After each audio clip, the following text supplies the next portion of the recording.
Hello, my friends, and welcome back to the Nugget Climbing Podcast. This is your host, Stephen Dimmitt.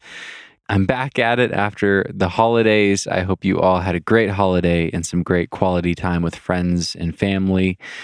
And I hope you're excited about some podcasts. We have a stacked lineup coming in 2024, kicking off the year with my guest today, Brooke Raboutou. She was the first American climber to ever qualify for an Olympic Games. She placed 5th in Tokyo, and she had a really good year in 2023. She won her first ever IFSC Boulder World Cup in Japan back in April, and she sent her hardest outdoor boulder, box therapy, this fall, V15 or V16, depending on who you ask. And she's currently pursuing that final qualification spot for the Olympics in 2024 in Paris. I really enjoyed talking to Brooke, you guys. I'd never talked to her before this interview. We just dove right in. She was so fucking real and down to earth and thoughtful, and I had a great time chatting with her. I'm really excited to share this episode. I think it's a really good one. So without further ado, please enjoy episode 200 with Brooke Raboutou.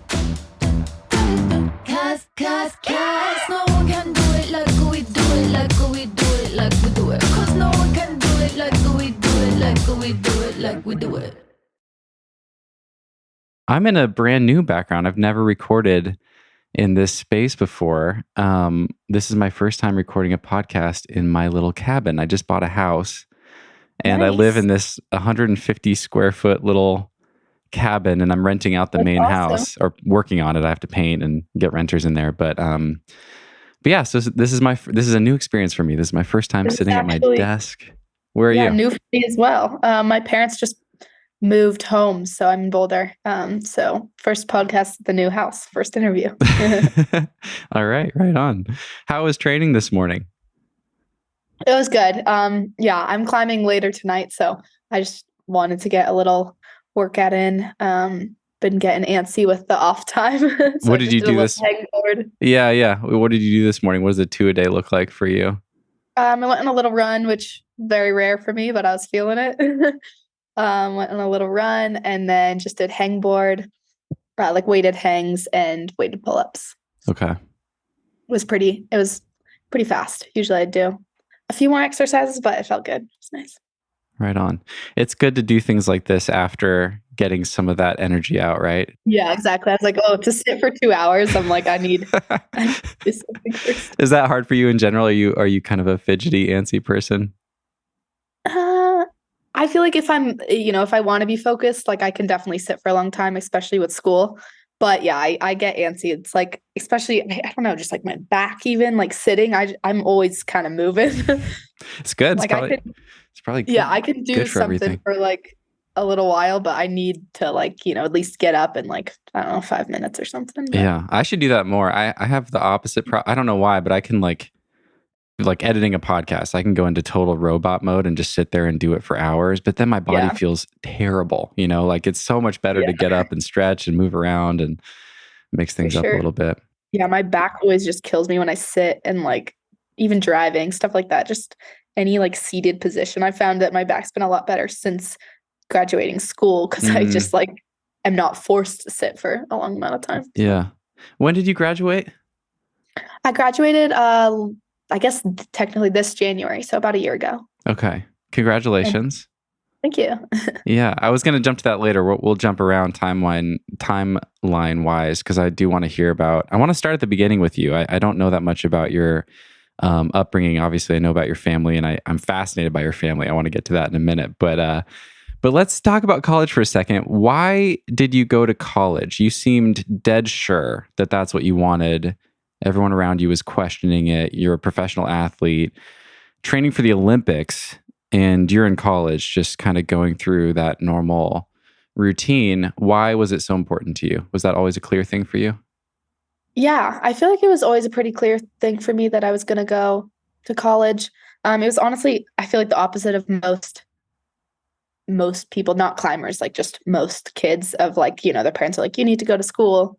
And the kid's like, I don't know if I want to. And it was like, my parents were like, we don't care if you go to school. Like you have a kind of like a career and like obviously climbing was going really well, but I was like, or even like, friends and family, like, should you go to school? Like it's going to be hard to train and like keep climbing and stuff like that. But I just knew that I wanted to go to school. I've always really loved learning, and just having a balance in life for sure is like one of the most important things for me. And I think school gives me that, both through like learning, education, and like my school was all in person. Whereas like I feel like most people's school these days, especially if they're an athlete, is remote.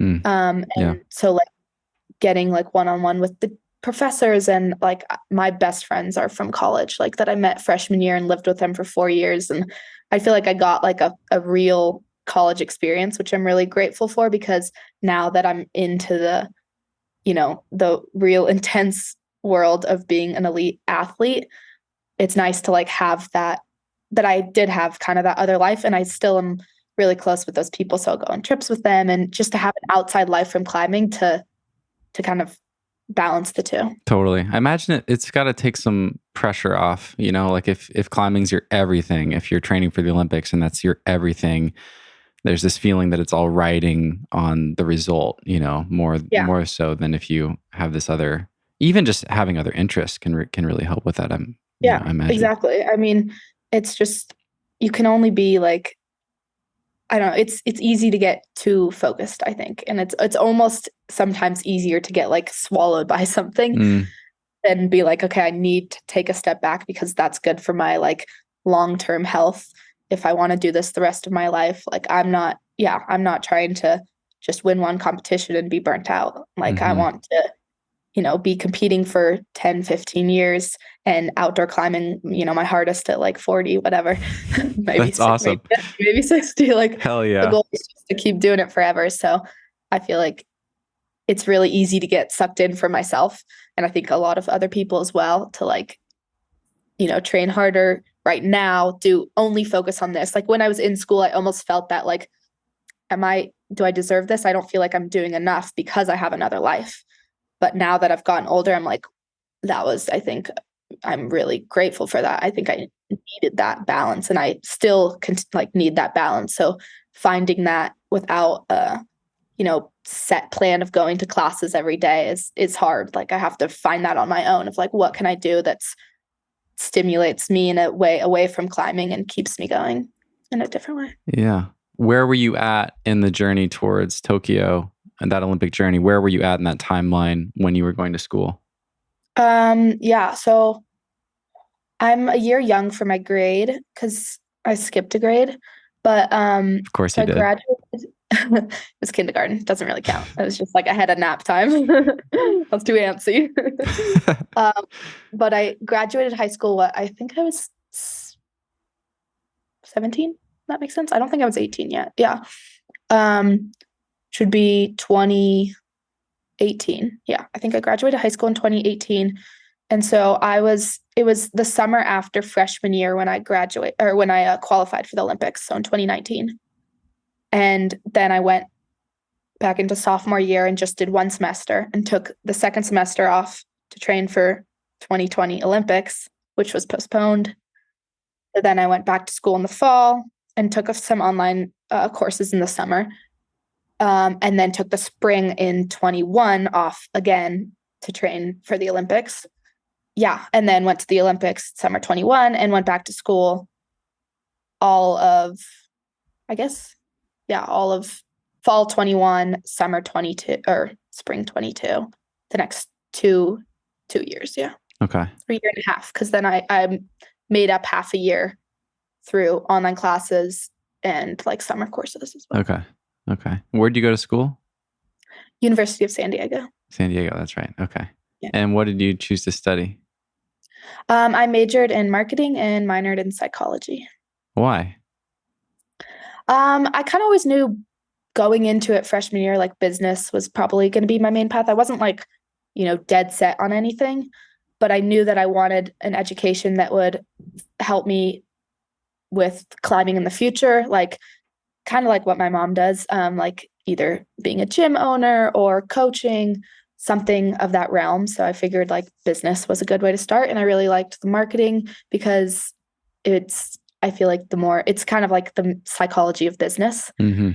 But as I progressed throughout the 4 years, psychology became honestly my main interest. So even though that was my minor, I think like probably junior, senior year, if I had chosen then, I would have switched them. I don't regret it at all. I think marketing is a great major, but like interest wise, psychology really, really interests me of just like how the brain works, both sports psychology. So if I'm like an athletic perspective, like for myself, it really interests me of like how, can I better my performance through my mental game? And then for others as well, or just mental health in general, like how does climbing help the general public for mental health? So Right.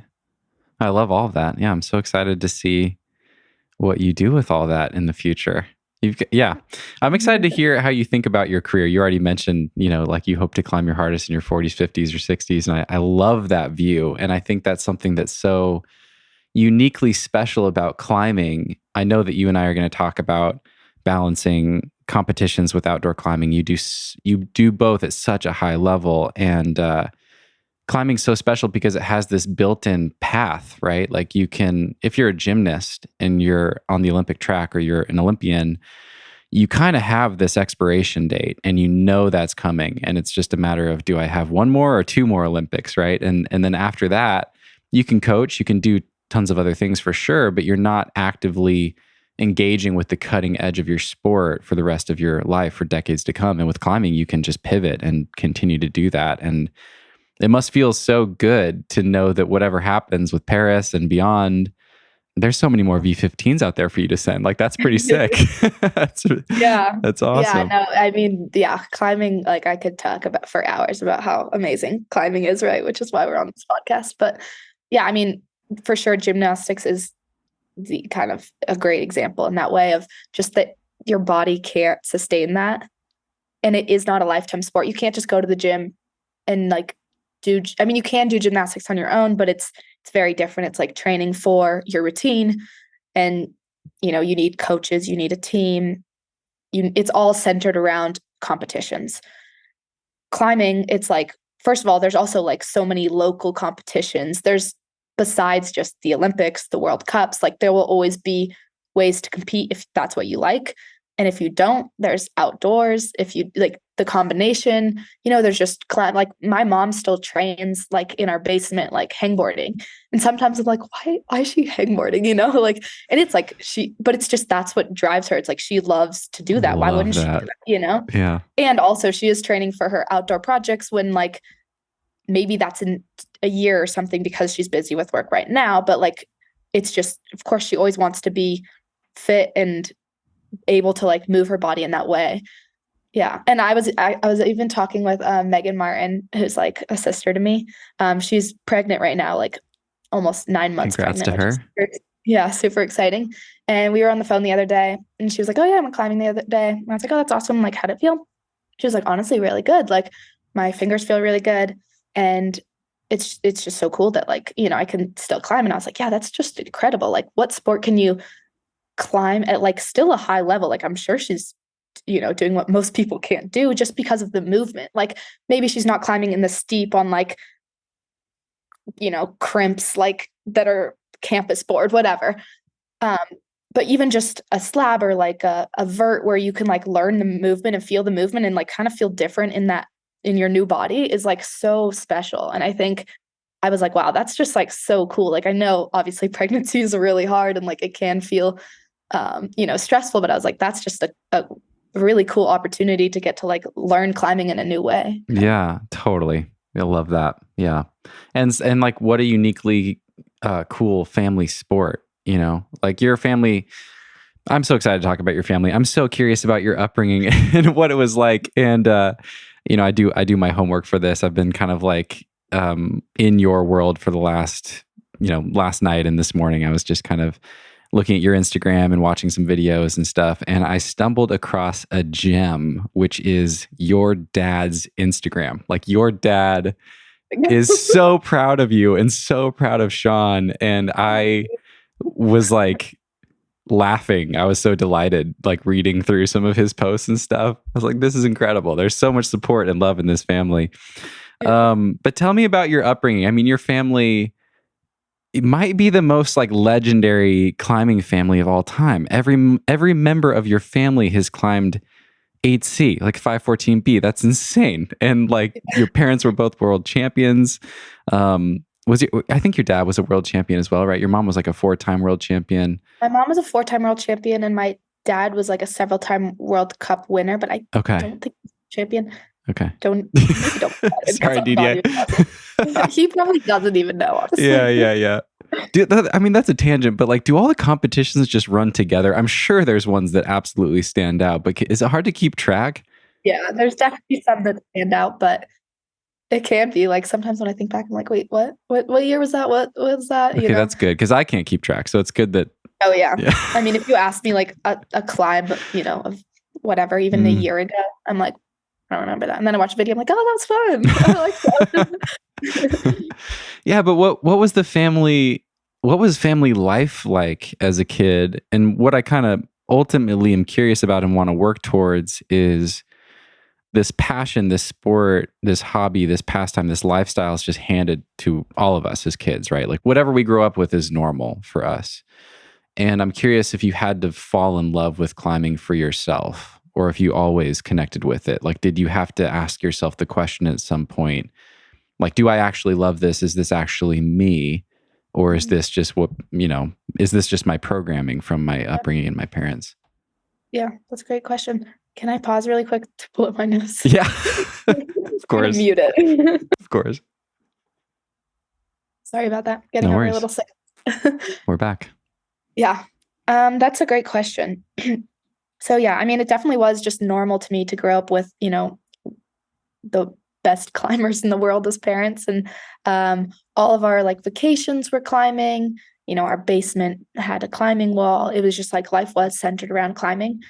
But I think my parents did an incredible job of like teaching us balance as well. Like, it was always because we wanted to do that, not because we had to. It was like, do we want to go on a beach vacation? Like, no, we want to go to France and climb, outside and bring our friends and like have a pool party. And, it was just a different lifestyle. But at some point, I definitely did have to ask myself the question, like, do I love this for myself? Do I love this because I grew up with it and my parents love it? I would say I was probably early teen. I don't know, probably somewhere in high school when like, all my, even honestly, college for sure, like freshman year of college and deciding to go to college, as we talked about, was a big point of like, it would almost be easier to not climb at this point. Cause I'm like, all my friends, they're going to parties and they're going surfing and classes and homework and everything. It was like, I didn't have kind of a moment to breathe, but I'm like, I need to go to the gym and train because I want to do these competitions, but I don't want to go to them unprepared. And it was like a balance of, okay, how do I do this and still live my life as a college student? Because that's what I want to do. And I feel like I never really took a break, but in my head, I was like, okay, maybe I don't want to do this. Like, I'll take a break. And it probably lasted like 4 days, like honestly, so I can't even take a break. Because so quickly I realized like, wow, I just love climbing. Like there's really hard parts of training and being a competitive athlete that is, is sacrifice. And that's like, okay, well, I can't go to dinner with my friends. Like I'm going to go to the gym and I'll meet you guys after. Or like, they go out to brunch on a Sunday and I'm like at the gym and then I come meet them later and we go to the beach. Like things that I have to miss out on, and travel, like being gone for the first 2 weeks of school every year, which was really hard. Like the dean called me and was like, you should wait till the spring to start school.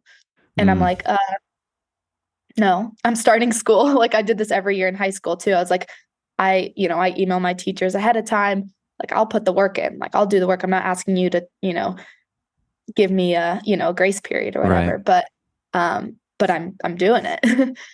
And it was just cause I taking like even just a little bit of time away just is like, wow, I need this just for even the movement itself, like what it gives me, like a way to express myself on the wall, to release from all the school, to release from friend drama and just like, burdens of life in general. And sometimes with that comes, like the training aspect that's hard, but like it's like climbing itself is something I love to do. And even more than that, like pushing myself in it. Like I could just climb for fun and, do V5s at the gym every day and maybe go outside occasionally. But to me, it's like, oh, I want to be the best I can be. And I think it took time to get there, but I've always had that in me, but it took time to like realize that and say that out loud. Like it's kind of always been the case. What do you mean by that? Like for a while you weren't sure if that was actually your desire or if you were just inheriting that from your family and your parents? Yeah, I think so. It was just like, yeah, like you said, like this is what I grew up with, this is what I do. Like you have to take a step back to be like, do I want to do this? And then it's like, oh yeah, like I love my life. Like I live an incredible life. I'm very privileged.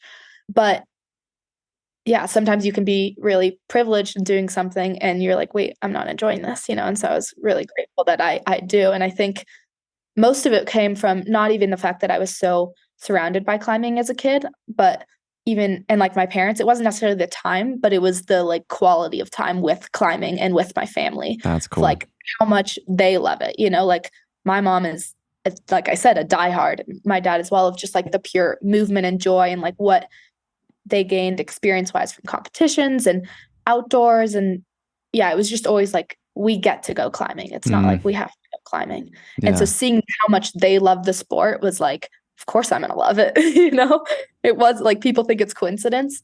And like, I mean, it could be, but I think it's really just like their love really showed through growing up. I mean, their love for us is like really incredible.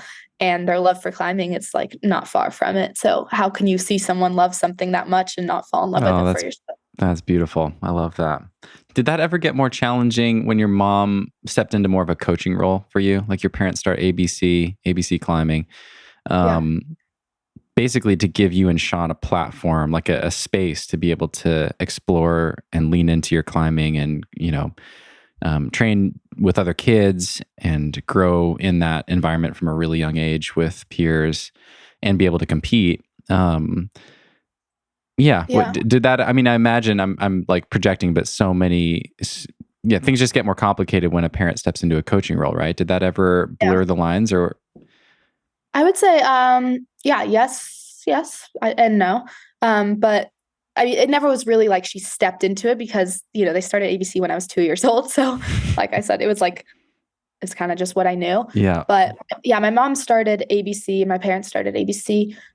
Not because they wanted, us to have a place to train or whatever. It was just because they wanted a facility for kids to climb that was safe and really centered for just kids.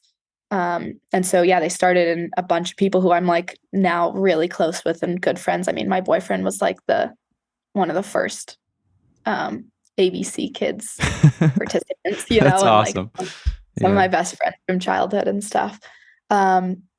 And just grew up with that. And then it became like, oh, these kids are really good. There's competitions and kind of the first, team and trainings, coaches, all that. And my mom was a coach and it was definitely hard at times because, I'm like, no, Mom, I don't want to listen to you, especially when I was a teenager, like early teens.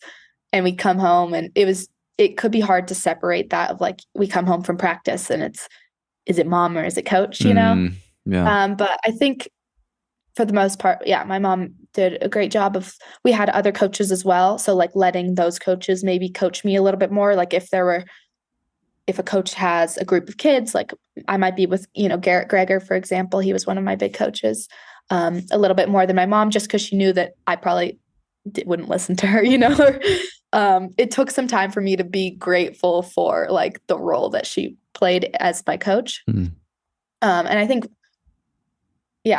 like I'm forever learning from her, but it's actually been a really long time since she was like my coach. And I think that's just because the dynamic is definitely sticky. Like if she was my only coach for a long time, that would be really hard. And so I think that's why having a team where my mom was the head coach, and respected by like all my peers and other coaches, but it was a group thing. It wasn't one-on-one. Like that definitely helped. Mm-hmm.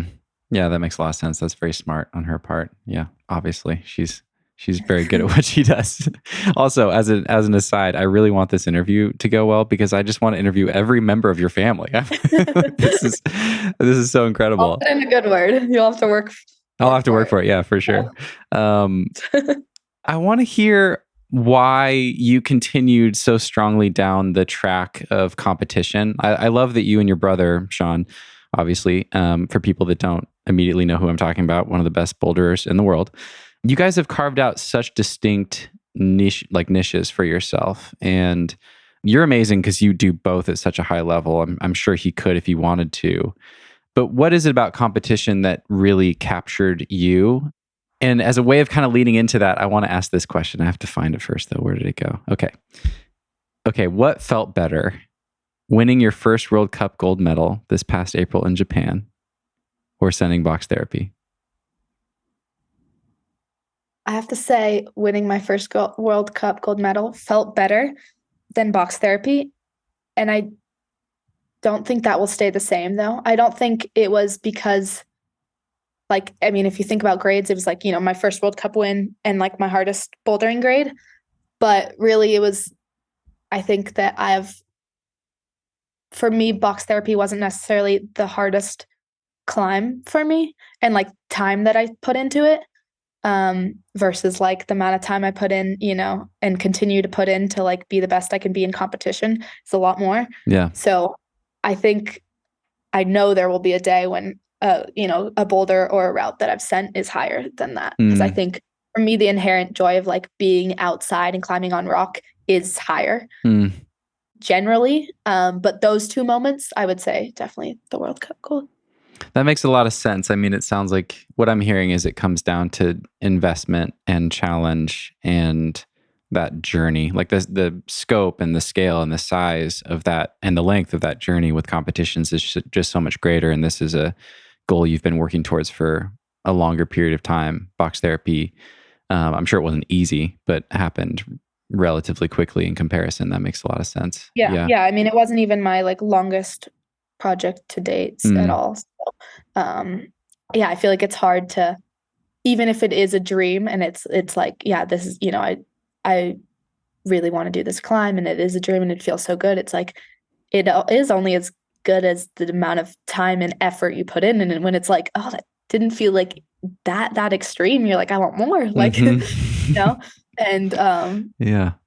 for like, definitely for the World Cup in Japan, I mean, it was also just like the emotions I felt for sure. And like the climbs themselves and like my mental space in those moments that was like, just felt like so serene. So it was really, I think, really moment based kind of. It's not even the achievement. It was like, how did it feel in the moment? And like both were so incredible. But this one just had like the World Cup just had some like kind of heart piece, and the other one was like just like so much joy. Like this was almost unexpected of like, this is so cool. Yeah. World Cup it hit a little deeper. Yeah. I think so. How did that feel compared to the Olympics?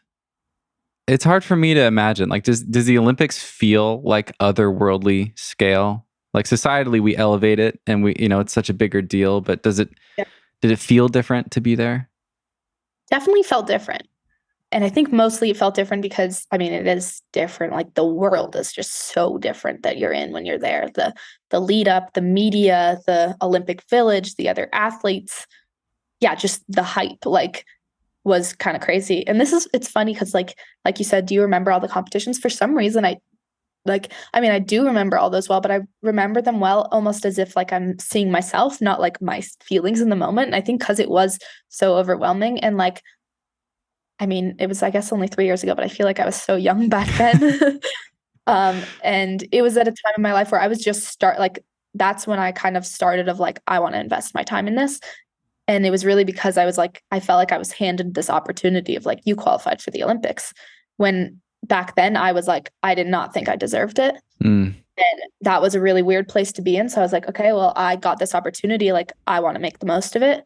And I feel like that's kind of when things, pivoted, both like, committing to sacrifice some time off school, working with a new coach who I would love to talk about as well later.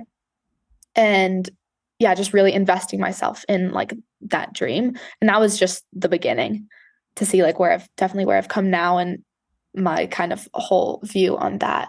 But in general, like the Olympics was just new for everyone. Like, I mean, no one had ever done this before. I remember you're the first American climber to ever qualify for an Olympics. For an Olympics, first sport climbing Olympics. And then, we were the first climbing Olympians to compete, and only 20 of us. And it was just a crazy experience of like, I just remember being behind the wall and it was like so intense, you know, before speed, which is also just funny that we did speed. But, yeah. Are you missing it at all? Are you relieved to let that go? I actually really enjoyed speed. No shade to speed climbers at all. No shade it's to so speed climbers impressive. at all. It is just a different world. Yeah. I do not miss training for all three. That was brutal and not sustainable, like just so hard on the body, where I was like, I want a hangboard. I want to like, okay, I need to weight train because like, I mean, in general for like body health, but for speed as well, like cardio, need to get endurance, power, like competition style, slabs. Like, I mean, the list goes on forever. And then you're like, well, you need to be fresh for hangboarding because like that's not good for your tendons if you do it after. So I need to do that at the start, but you need to do speed at the start because you have to have fresh power. Like it was just, you can't do everything at once. It was so much to train for all three, and let alone nobody knew what they were doing. This has never been done before. So like, not like there's a, you know, like track where they're like, okay, this is what you need to do to get this time and put the work in this. It was like, is this even working? Like, are we doing this right? Wow. Which was a really, really fun experiment, you know, but it was you're like 19 at this time, right? Yeah. I'm 18, 19. 19. Yeah. Yeah. But speed was really fun of like, you see the progression, you know, it's like literally day in, day out. It's like, I'm getting faster. It was cool. And just like that explosive power is like really, really cool. Okay. Like I've had like I haven't touched a speed wall since the Olympics actually. But I've looked at it and I'm like, oh my God, all of a sudden I get an urge. I'm like, wait, I kind of want to do speed. Like I remember jamming out to like, I don't even know, like really bad music, but just like, yeah, insane music of like, I just need to get hyped to go as fast as I can. And like being in that mindset is so different and really fun. What would you listen to get hyped for speed? Oh God, I can't even say. What was it? It was like, no judgment. I can't even think of the artist, but it's like the one that's like, or like I'm Losing It. That's my dad's favorite song, so I'll say that. Okay. By Fisher. Okay. It's like club music. Like I'm losing it. It goes really hard. Yeah, playing that with my headphones where I'm like, I don't like this song, but like it gets me going. It does what I need it to do. Yeah. Yeah. A lot of people wanted to hear about your musical taste actually. What do you listen to? What do you generally listen to for a climbing or training session? Does it depend on what you're training? Depends what's going on in my life. I would say like what music do I enjoy listening to the most? Probably be like indie pop. Like I have a lot of mostly female artists, but not only, just like really good vocals. Like I love Maggie Rogers. She's probably she was on my Spotify top artists. Nice. Yesterday. And yeah, there's like a lot of smaller artists that are my favorites that I like to go to concerts with as well with my friends. But then climbing, I would say like a little more hype. Like I do love Taylor Swift. I feel like everyone thinks I'm like a huge Taylor Swift fan, which I am. I like Taylor Swift a lot, but I'm not like a diehard. I just like grew up with her and I know every single one of her songs. So I definitely like, yeah. Definitely a fan, not quite Melina Costanza, maybe. Maybe, yeah. Beyonce though. Beyonce, I'm a big fan. I respect the hell. Yeah, but like Beyonce, Rihanna, Miley Cyrus, like for climbing, kind of that vibe that's just old, upbeat, energy. Kind of throwbacks. That always gets me going. Nice. Yeah. But I like, honestly, I change it up. Yeah, I'm open to every genre, I would say, more or less. Right on. And we will be right back. I want to take a minute to talk to all you coaches out there and any gym owners who are tuning in. And you know what? I'm also talking to climbers, particularly those of you who want to level up your game. I see you, and I've got something I want to share with you today. The PCC is back. Join us March 11 through 13 for our highly anticipated Performance Climbing Coach Summit. This is the first in-person event since 2020, and it's going to be awesome. This event is for coaches, gym owners, and climbers eager to advance their training and performance. Elevate your coaching skills and practical climbing knowledge with hands-on training sessions and lectures with some of the most knowledgeable coaches in our industry. This year's event is stacked, you guys. Check this out. We've got Steve Bechtel, Alex Bridgewater, Callie Joy Black, Mercedes Pallmeyer, and Jesse Firestone presenting at this year's event. All of those people have been on the podcast, and for good reason. These folks are amazing coaches, all with their unique area of expertise. This event is going to be packed full of nuggets. And if you attend, you will receive a certificate of completion that will look great on your resume if you are a coach. The dates again are March 11th through 13th, 2024 at Sport Rock Performance Institute in Alexandria, Virginia.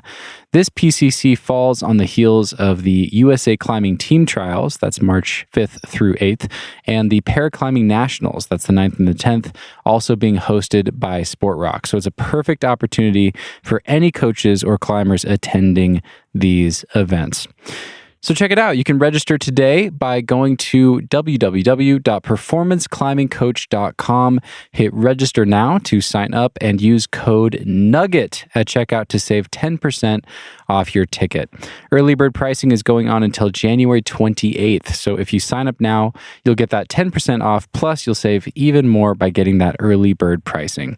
You can find the link right there in your podcast app, and we hope to see you at the event. This episode is brought to you by Crimpd. This might be the best tool in the App Store when it comes to training for rock climbing. Here's the deal. The Crimpd app gives you access to 75 different workouts created by world-class climbers and coaches, Tom Randall and Ollie Tor of Lattice Training, for free. So you can download the app right now and see if you like it. And if you want even more training power, consider signing up for Crimpd Plus. Crimpd Plus unlocks three main things. Instead of the 75 workouts you get with a free version, you will have access to over 200 workouts and progressions. Secondly, with Crimpd Plus, you can create your own custom training plans right there in the app. And finally, you'll unlock a collection of skill templates designed to bootstrap your training and focus on specific areas of improvement. Want to improve your finger strength or get more flexible or conquer the one-arm pull-up? Well, guess what? There's a skill template for each of those things and many more that will guide you through the process. So check out Crimpd. Go to crimpd.com or download the Crimpd app for free from the App Store and consider signing up for Crimpd Plus. Crimpd. Training on your own has never been easier. And now, back to the show. Okay, I want to talk to you about diving into competitions and specifically diving into qualifying for the Olympics. Like, this is a unique, there's other elements of competition where you're vying for a spot, right? Like to get on the Olympic or to get on the US national team, there's only so many spots and you're competing with your friends for those limited spots. And then, the Olympics, it's that distilled even further. There's 2 freaking spots and you're competing against all these amazing friends of yours. So I want to ask this question. This is a heavy hitter. Buckle up. You ready? Okay. Nervous. So 2019 World Championships, you become the first American climber ever to qualify for the Olympics. Natalia Grossman's there. She's hugging you. She's celebrating with you. And it's, of course, at her expense. Like, she didn't end up making it to Tokyo. And then a month ago, fast forward to a month ago, you go to the Pan American Games. You get second. Natalia gets first, which, of course, means that she's got her ticket to Paris. And there's still one remaining. So we're all still rooting for you. But, of course, that was like at your expense for that spot.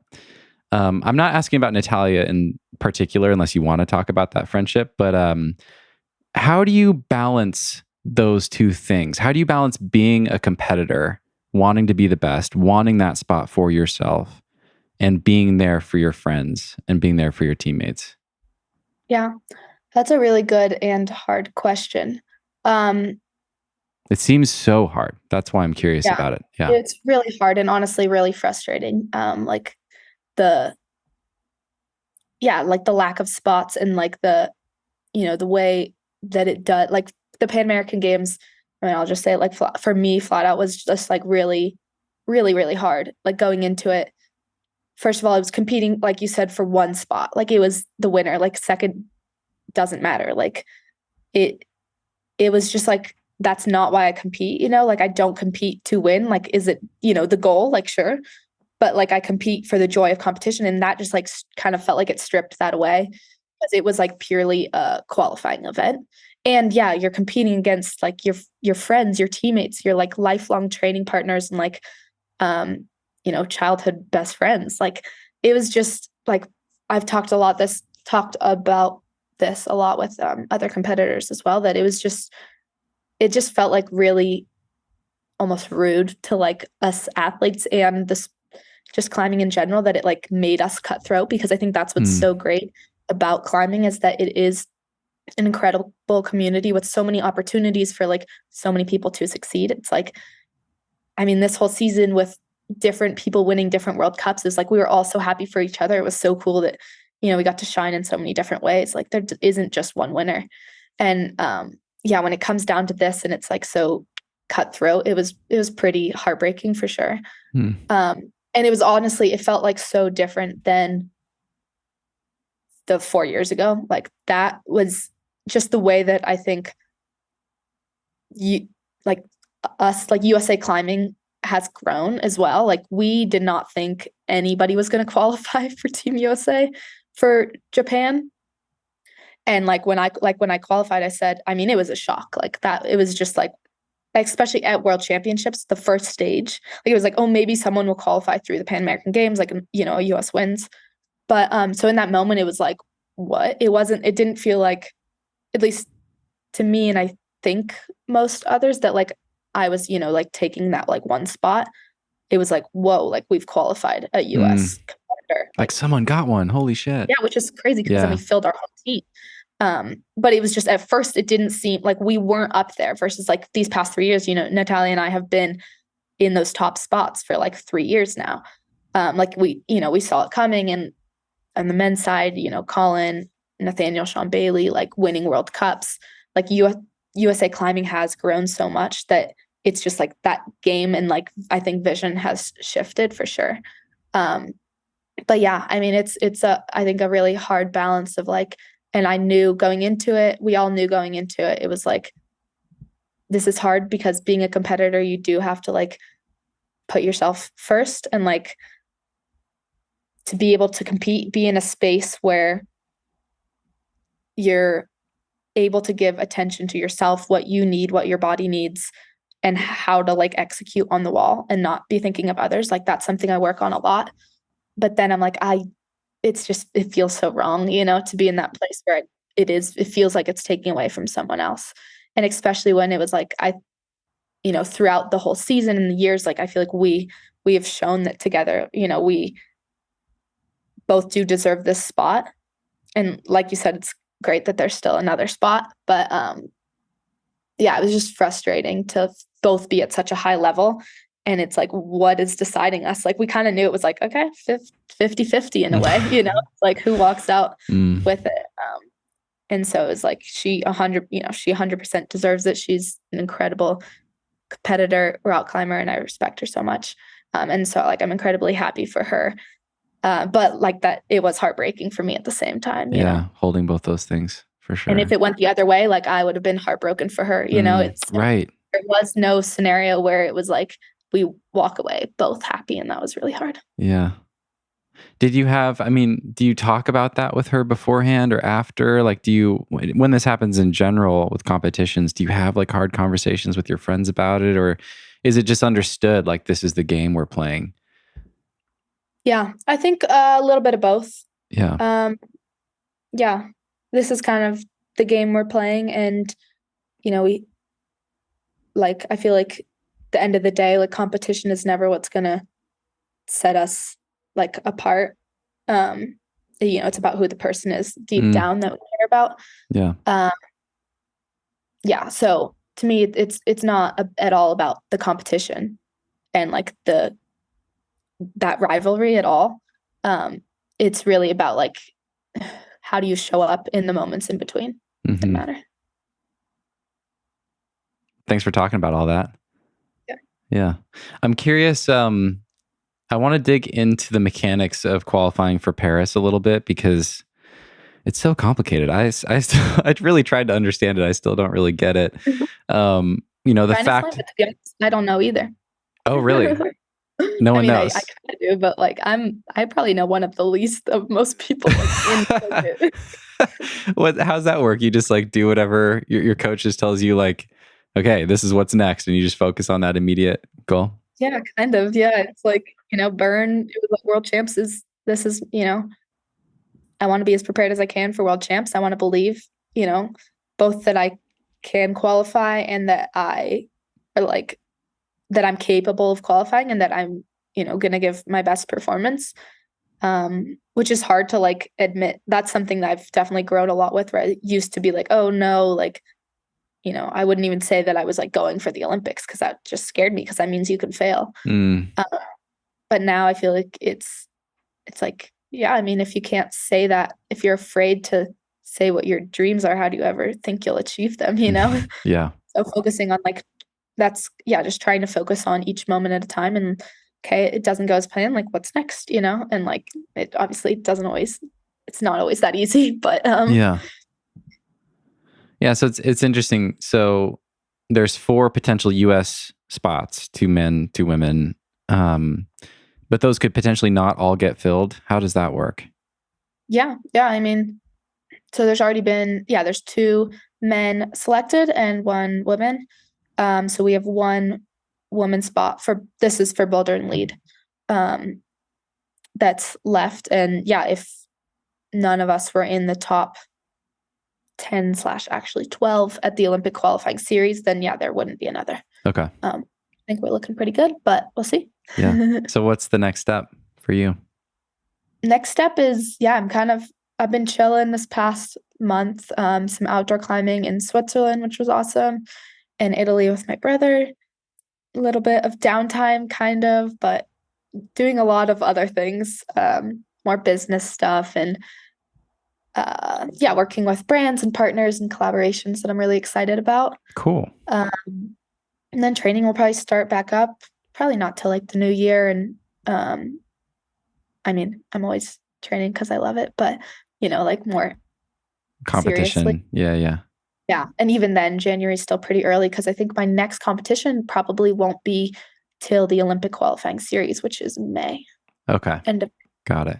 Okay. And I'm not trying to wind down the interview. I was just curious as far as like next step for trying to qualify for Paris, how that works. I was in Rocklands, and I had like a 40-minute conversation with Allison Vest where she was really commiserating and like feeling for all the athletes, just because it's going to be such an arduous lead up to Paris, with all those World Cup, starting in May. And she was kind of talking me through like the process and stuff, and it was all going over my head. But I was just like, wow, this is so complicated, and so many competitions leading up to the biggest competition.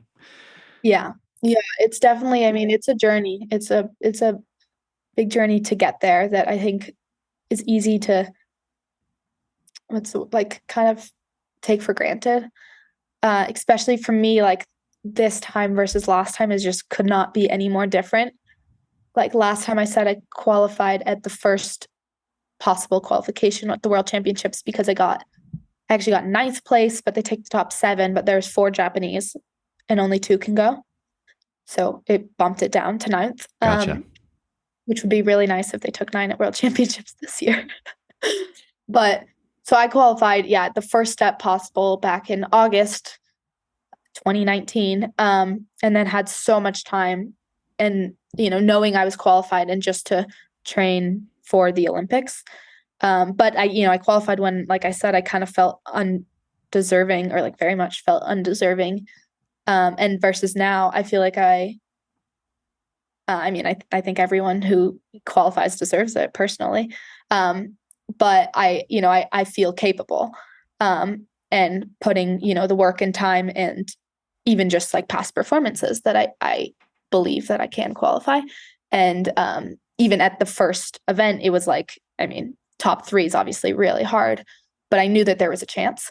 And so knowing, like feeling capable and not qualifying like yet is just the complete opposite of like last time not feeling capable and qualifying. Yeah. Which honestly, I am like, there's been hard times, but for the most part, I'm really grateful to have those different experiences. Like that's kind of what I love about climbing life, it's like there are so many different opportunities to better ourselves. And like, this is a journey that is hard and comes with a lot of heartbreak, but it's like, you know, like that World Cup gold, it felt so good because I did have so many second places and third places beforehand and just heartbreaking moments where it came so close. So as much as like I want something like that, the better it's going to feel when I get there. And if I don't, the more I'll learn, you know? So I feel like that's my mindset, and the mindset I'm mostly trying to be in. Like I said, it's not that simple to just say that and feel that. I believe that, you know, we all struggle, but yeah. How long do you see yourself focusing primarily on competitions? I mean, you obviously go on these climbing trips, and it's crazy. I mean, like, your brother has dedicated his life to climbing the hardest boulders in the world, and that's all he does. And you barely have any time to go rock climbing outside, but when you do, you also climb like the hardest boulders in the world, which is so awesome.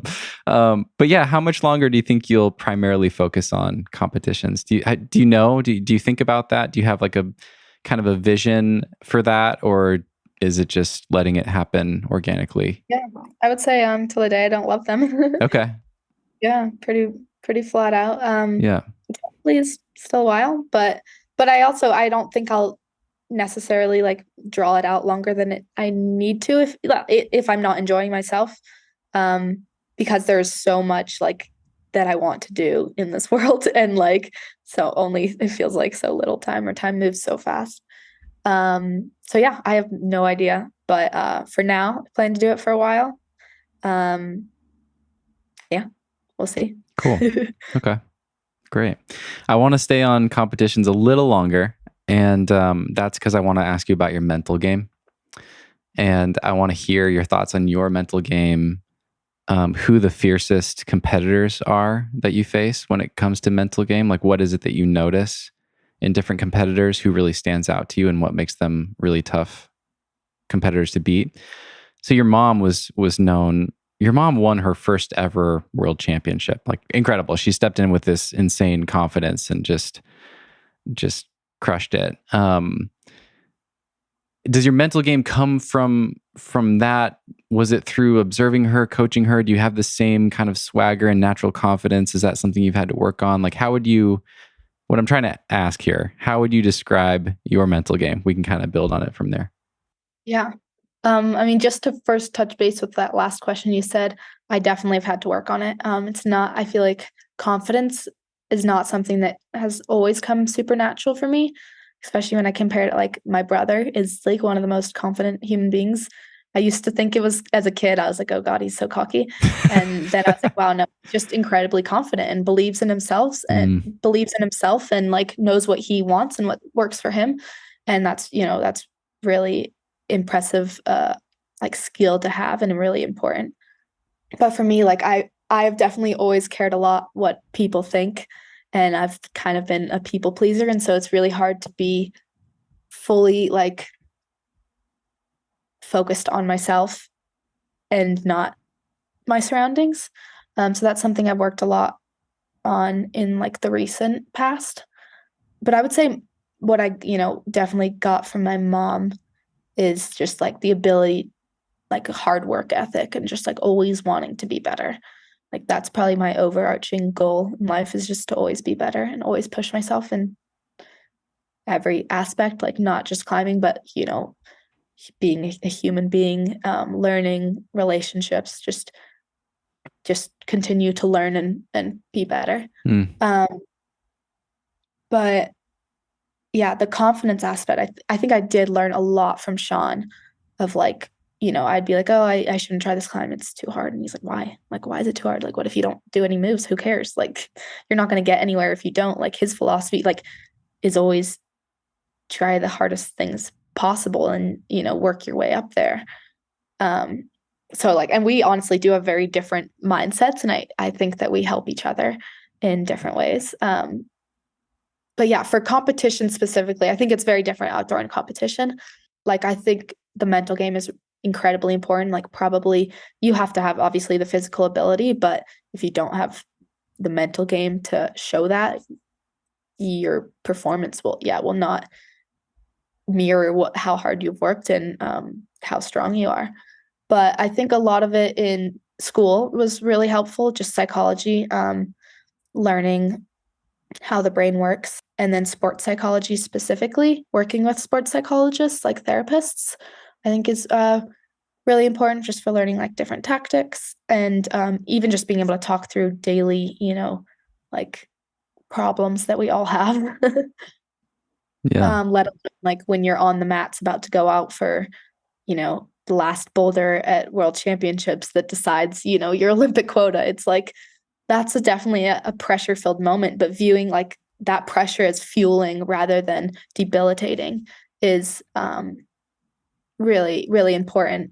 And I think most of all important for like our overall mental health. Like for me, post Olympics, like people talk about like post Olympic depression and like being really sad after. And I was like, oh, like, yeah, that's a thing, whatever. And then I was like, oh my God, I feel that. Like I was really sad for a long time. It was just, and it wasn't even like, I mean, for me, my performance was not what I wanted at the Olympics, but it wasn't even about that. I think it was just focusing on one thing for so long, like literally 2 years. It was 2 years since I qualified till I competed, and then being like, what do I focus on now? Or like, who am I without that? Like, there's just so many different things to think about that just kind of felt like a weight on me. And that really inspired me to like dive deeper into my own mental health, mental game, and also my goal of like, I want to spread that to others, like build more in climbing to help people navigate that, hardship of climbing competitions and the balance of climbing competitions in life. Like, Yeah. we can't be reliant on an outcome for our happiness. Like at a competition, that's just not, to me, that's not healthy. And it's not like a good reason to compete is to win. It's to do it. Like, why do you do this? It's like, because you love it. Mm. And at the end of the day, like, are you happy? It's like because of who you are, not because of what you've done. Right. So yeah, I think for me, it's just about having that overarching, like, big picture view of like, why do I do this? And that really keeps me going. And then the little moments, the tools like breathing techniques, meditation. Yeah, there's just so many little tools that can help in the moment, but being able to zoom out and be like, okay, like, yes, this matters, but like, this does not define me by any means. Mm-hmm. I love that. I love everything that you just touched on. I think it's, yeah, like you said, I love how you phrase this because of course, the result isn't enough to make us happy. I think we all get that. We've all kind of experienced that. We put something on a pedestal. Maybe it's sending the purple route in the gym, whatever. And then you do it and you're left with exactly what you had before. You're still who you are and you're still in your life and all those things. But I think the thing that's sneakier and a harder lesson to learn is that direction that you get from a goal, which can be really beautiful and really truly fulfilling. Like you're on this journey and you're getting fulfillment and joy out of the journey, whether or not you actually do the thing. That fulfills such a deep sense of purpose that once that goes away, when you actually do the thing, like that's what you're talking about with the Olympics, right? It's like this thing was guiding your entire life and it was your entire focus and all of your purpose and everything for 2 years. All of a sudden that's gone and you're just left like, kind of spinning out like, who am I now? Like, what am I trying to do? I experienced this a few weeks ago, just buying and cleaning up my house. It took a lot of energy to buy a house. And then I spent 3 weeks renovating this little cabin. It looked completely different before. And, day and night, it was just like, I would work on the podcast all day. I would maybe go climbing and then I would come out here and work until late. And then one day it was done and I was like ready to move in. And I felt so aimless and confused and like kind of bummed for a couple of days. I was like, whoa, this is really interesting. Where did that come from? So I'm just trying to imagine that on a 2-year scale where it's not just you and your focus, but like everyone in your life is supporting you towards this thing. And all of a sudden that thing's gone or that chapter is closed, right? Yeah. So what's the bigger picture? Like, what do you focus on? What's your vision? What's your longer vision or the thing that grounds you in that you focus on? Is it like this vision of trying to work towards helping others in their psychology and building more of a business around that? Yeah, I think, like I said, it's just like being continuously improving and like improving with the people around me, like the sport. I want to give back to climbing community, like all my, coaching and support that I've had is just so incredible back here in Boulder. And I mean, far beyond that.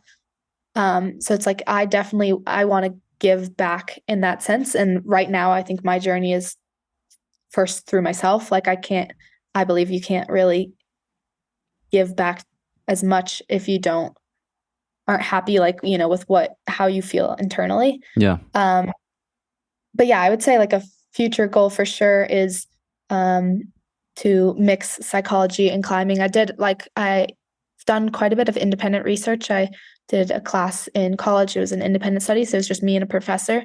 And I was working on how climbing essentially helps mental health and well-being. So not just on the perspective of like, there's kind of two sides. It's like, how does mental game help climbing at a like high elite level? But then how does just climbing help people's mental health? And there are studies on this.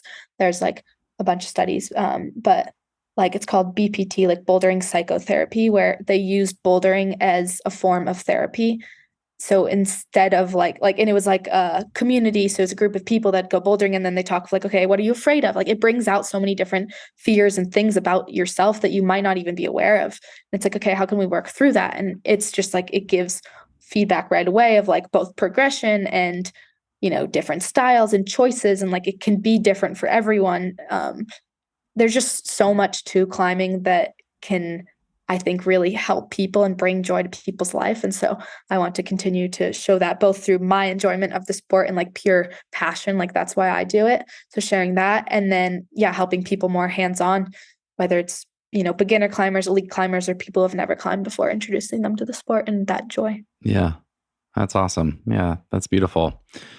I wanted to ask you about one other thing that you said before that, when you were kind of talking me through your mental game. It connects to everything you just shared too. You're a people pleaser. It's hard for you to have that fierce competitor energy, and that's something you've had to work on. That makes total sense. And you said that you said something along the lines of, I'm paraphrasing, but like you've had to learn how to focus on yourself more, or be comfortable prioritizing yourself more. Because that is an interesting thing about being a high level athlete. Like you kind of have to be the center of attention in your own life and own that and value that to have a chance at being the best.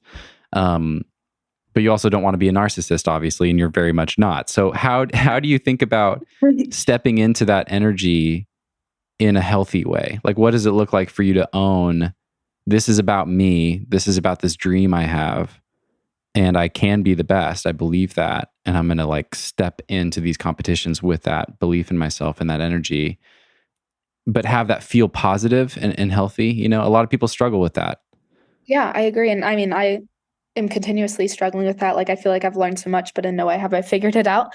But for me, it's really just focusing on myself, and it's not taking away from anyone else. It's like when I walk out on the mats, like I'm like, I want to give myself to this boulder. Like, it's not about winning the competition. It's not about beating my other competitors, but it's like, how can I like fully be in this moment and like give my best climbing performance? Because at the end of the day, like that's what is going to make me happy. Like, doesn't matter. And that's what my mom always, taught us as kids, which like has stuck with me forever, that it's like, before you look at results, like, are you happy with how you climbed? Are you happy with how you showed up that day? Is there anything you would have changed? You could win the competition and not be happy. I mean, that happens to people all the time. It's like even I've heard this of like Michael Phelps, he's won however many Olympic gold medals, but it's like, if you're chasing winning, that's not like, that doesn't feel good. But if you're like chasing, like, or I don't want to even say chasing, but like have a bigger purpose of like continuously improving and showing up the best you can that day, like that is fulfilling. And that, I think, was what was so incredible too of like the Hachioji comp was I mean, I knew that like I didn't go into that competition being like, I want to win my first gold medal. Of course I was like, oh my God, that'd be so cool. But like, I was like, I feel really prepared. And like, I feel so happy. Like, I am so happy with all the work I've put in. Like, the journey I've got here. I mean, I went out there like 2 weeks early and got to just spend time in Japan with like one of my best friends, try all the food and like walk around the gardens. It was just like, blissful of like, I'm just like so content with who I am and what I'm doing, that like it doesn't matter if I get first or if I get last, like that feeling will still be there. And then the next day it was like, oh my God, do you feel so different? Everyone's asked me this. I'm like, I feel completely as I did yesterday morning because I'm still happy with like everything I've done up to this point, and so just in that place where it was like, it was overwhelming because like things did work out so well, but it was also like, wow, I just like fully enjoyed myself. Like those climbs I will remember for so long, because not because of the outcome, but because I was able to like fully be present and like, even I remember my music behind the like wall, like every note, I was just like in it, where I was like, oh my God, I have 10 seconds. I need to get ready. It was like, sometimes it feels like I'm waiting, in a competition, it feels so long. I can't wait to just get to the last boulder, or that it's done even. And this was like, I'm so present. And so I think trying to approach competitions in that way, and each one, it's hard to, live up that each competition will not feel like that. And some days I might just feel like just worse, or not quite as content. But trying to approach them as like, I'm here for myself. I'm here. Like, I'm so grateful for everyone that's put all the hard work into those competitions, setters, all the volunteers, that like, I want to give my best performance both for myself and like everyone that's worked so hard to get here. And like, I believe that giving my best performance will, I think I have the ability to win a competition if I give my best performance. Yeah. But I can't control actually winning a competition. I can't control how the next person climbs. All I can control is like, what am I doing at this moment? And how do I like show that? Love that. That's such a healthy mindset for life. Yeah. Yeah. Right. It's beautiful. Yeah. I mean, it makes sense. Climbing is connected and everything is connected that we do. I'm curious, like, how different are different competitors' mindsets? Like, it sounds like you thrive when you step into presence, when you connect with your joy, and when you just focus on trying to be your best that day and give your best that day. Is that the kind of gold mindset to try to find as a competitor, or does it seem to just completely depend on the competitor? Like, do some people... It depends on the person. Yeah, completely. yeah. I mean, I cannot say that like everyone wants to feel that way. Like people might be like, that sounds awful. Like, why would I want to feel that way? I don't know. Like, see that feel like, it's like, yeah, that's what, motivates me. And that's when I feel my best. And like in the past, it'd be like, I just want to have fun. Like, I don't want to put pressure on myself. Like, it was always a hard balance of like, I want to have fun and like, I'm focused and I feel like I'm learning. And, sometimes I think I figured it out and then I'm like, wow, I'm nowhere near figuring it out. Like, I have so much left to learn. But of like, okay, how can I'm grateful and joyful but like, I'm determined. Like, I'm not going to go out there and just play. Like, I want to, mess stuff up. Yeah. And like, go out there with, purpose and be bold, be strong, be confident, like almost play that part as well. But it's like coming from a place of like pure passion. I think that's for me what works the best, but I think it really depends on the competitor, different experiences. I don't know. I don't want to really talk about like specific people because that feels like, I can't get inside their brain. I can't say how like a person's actual mental game approach is. But I think some people do lean into the more like, some even it's like more fake it till you make it of like, I am incredibly happy. This is just fun. Like, this is wonderful. This is great. Whether they feel that way or not, but like going into competition like that. And for me, that doesn't work. And I like, that is also just a psychological tactic. So for some people it really does, of just like always boosting positivity. Yeah. As a way to help performance. I played with that for a little and I just feel like I can't fool myself. Like if I'm like, oh, I'm so happy when like I'm in pain and like unhappy, it's just like I'm lying to myself now with like resentment. I'm like, God, I want to like, I just don't want to be here. Versus like, if I walk, like some days it's like, I don't feel great. Like, and accepting that and being like, okay, I don't need to fake that I feel great. And like, that's okay. Today I don't feel wonderful. And what's hard about competition is, well, that doesn't matter. This is the final day. Like, you have to feel great. Sometimes you do have to have that little bit of, okay, like, suck it up, you know?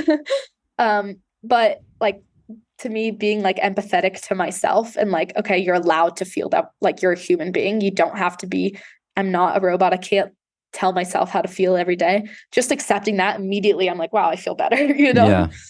And like, let's do this despite that. Like, let's, you know, channel in like all those good energies of when I did feel good, or, you know, people that support me and like their positivity, just like feeling that kind of good energy usually gets me into the right mindset, but not blocking it out, just kind of accepting it. And usually it works itself out. But. Yeah. I'm curious, are there any, talking kind of like tangibly for people listening that are working on their own mental game, they might be able to learn something from your approach, or they might be curious and want to try something that works for you, just to kind of try it on and see if it resonates with them. Do you have any daily routines or anything like that you do that feels important to you as far as supporting your mental health, your mental game? Could be climbing, could be disconnected from climbing or separate from climbing. Yeah. So I meditate like every morning, just for about like 10 minutes, but that's been a big thing for me of just kind of mixing the two of like, how does mental game work with mental health? Because for a while it was like everything I was doing, you know, I mean, I feel like I was and am just like so driven to, you know, be the best I can be, that it's like, okay, this is for my training. Like, I'm training this, but then it's like, no, but I don't want to like do meditation or like mental training just to like be the best at this competition. Then the competition's over and I'm like, oh, I'm not going to do it. I don't want to anymore. But it's more like, how can this be my safe space? Like, that I go back to every time. And I've been able to transform that, where it's like, I want to do my meditation every morning, not I have to. Of like, both, I think it does help my climbing performance, but overall it just like gets me into a good place where I'm like happier with when I'm around my parents, you know, and like little things that like tick you off. It's like, okay, like just, it's okay. Like, and just like an overarching purpose, like being in that space, like it feels like it gives back like energy to myself. So that's, I mean, one thing I'd recommend. Like, I think meditation is really important. And my PT from San Diego, who's a PT and mentor, he really guided me in that meditation, and both like I've read a lot of books on it. Do you use anything? Do you use an app, or do you just do a sit? I now just sit, but I have used like YouTube recordings and stuff in the past, and like mostly coming from Buddhist practice and like Zen. But really my meditation is just all centered around the breath, which is what I was going to say for like a really tangible thing for people to try out. You know, if 10 minutes a day feels like a lot, which it can, to just like, you know, really sit down and like, I promise you do have 10 minutes a day, but like, if that feels like a lot, just start with one, you know, but really it's just focusing on the breath. Like, even if you want to try it out while climbing, like before you approach your project, just like a deep breath in and out, and like really be like, I'm here, you know, I'm present. I think, yeah, breath work is like really important for both sports and just like navigating daily life, because we're always breathing, but we forget that like we're breathing, and that's what connects the mind and body, is the breath. When you think about the breath, especially, it's like, that's when I feel connected, of like, even right now, you know, just like taking a deep breath, and it's like, oh, cool, we're doing a podcast, versus like 10 minutes ago, I might've been like, where am I? You know, in my little brain. Yeah, totally. Yeah. Breath is so fascinating, isn't it? I mean, it's the only thing that just happens on its own day in, day out, all the time, that we can also control intentionally. Yeah. Like, what an interesting Super thing. And weird. it's so powerful. Yeah. I feel like I have a lot, I've learned a lot more about breath and have leaned into it a lot more in the last few years. And I feel like I still have so much untapped potential with that for any number of things. Yeah. And for sure. Yeah. I think it's just really cool it helps be present in moments. And just like grounding, I think. So like, if I'm like, oh, like I feel like running around stressed, just like one deep breath, it's like you always have time to breathe. And I feel like I forget that sometimes. And I think a lot of us do, in this world where we're so overstimulated with like, you know, technology, with people, with other people telling us what to do, like, let alone like, what do you want? It's just like one deep breath can just like kind of clear a lot of that. Totally. Yeah. When I feel like I have too much on my plate, which happens too often because I say yes to too many things, if I feel like that kind of fight or flight mode where you just like are trying to keep track of everything and you have a lot to get done and you're just like, oh, okay, I got to do this, got to do that. Yeah. I will sometimes notice that, oh my God, for the last like 2 hours, I have been like almost panting, like micro breathing, Literally running. I'm like here and I'm like this. And I'm like, totally. I'm like sitting at my desk working at my computer and I'm like, I haven't taken a full deep breath and just like, just let all that tension go in one moment. And you're like, whoa, I didn't even know I was carrying all that. You can just kind of like move your neck around and everything just loosens. Sure. Like, wow. Sometimes you just got to do the like full body shakes. Let it all loose. Yeah. And we will be right back. This episode is brought to you by PhysiVantage. It's been nearly 5 years since PhysiVantage created their flagship product, Supercharged Collagen, a product now used daily by thousands of passionate climbers. I am one of them.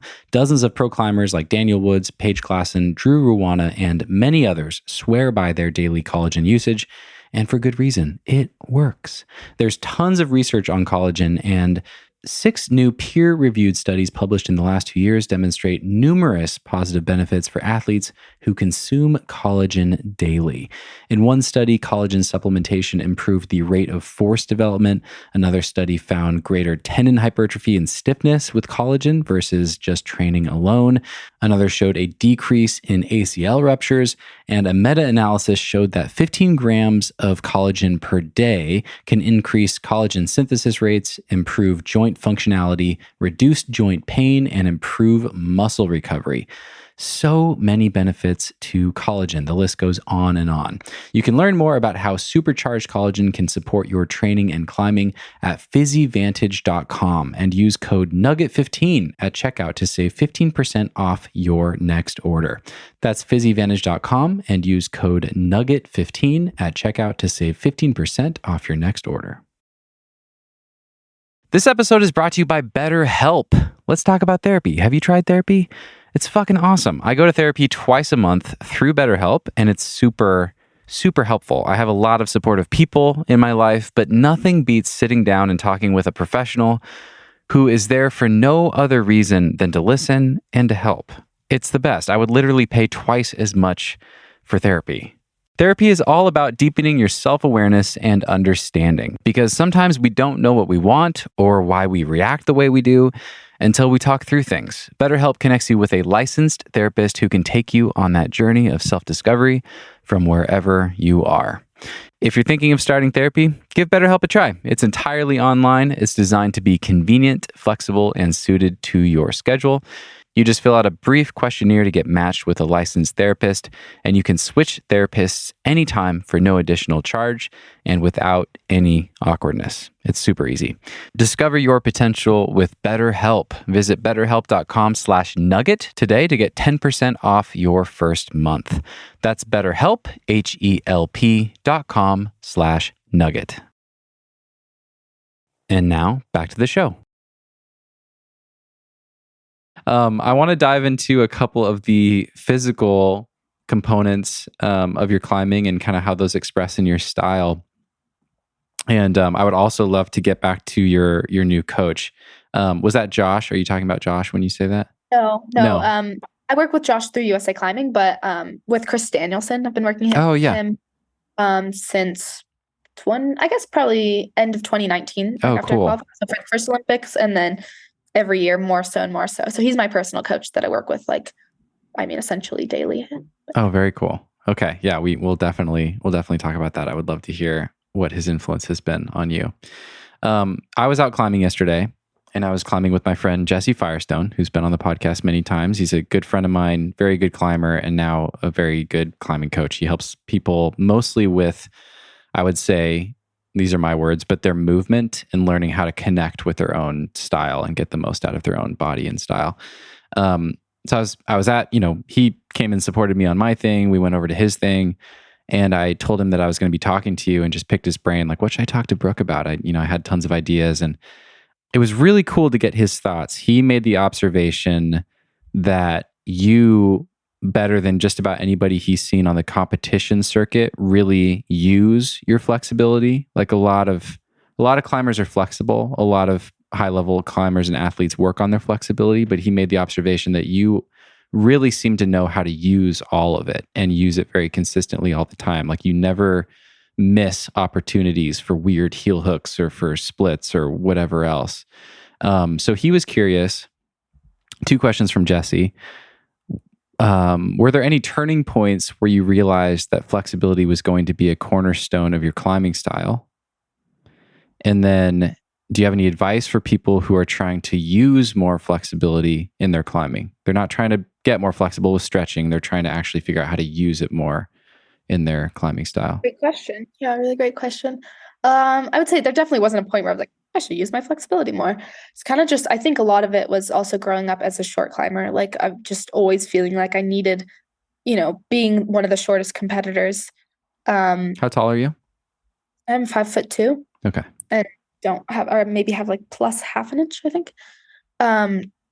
Yeah. So being one of the shortest competitors, like feeling like I needed to use that flexibility to like either get around sequences or, use my height as most as I possibly could, and like almost use my legs as like more hands kind of. I'd say that's probably one reason. I also grew up doing gymnastics, so was not elite, but like a highly competitive till like age 10. So that definitely helped me with just like gaining flexibility in general. You and your brother both did that, right? Sean did gymnastics as well. Yeah. I don't know when he quit. I feel like he actually, yeah, maybe same. He was maybe younger. I know this is a tangent, but where did that come from? Was that like your parents' master plan to make you incredible climbing athletes, or did you want to do that? So do you remember? It's a good story. I mean, well, at one point on ABC Kids Climbing, every single athlete was like had done gymnastics before, and there was like 20 plus. Wow. Which is funny, but it's really because there's this gym that you've possibly heard of, Cats, yeah, in Boulder, legendary. Which is a gymnastics gym. What's it stand for? I shouldn't even bring that up because I don't know what it stands for. Athletic. What's the C? People can Google it. It's fine. Yeah, Cats gym in Boulder. It's a gymnastics gym, and there's a climbing wall with the best spray wall in the world. Gonna say that.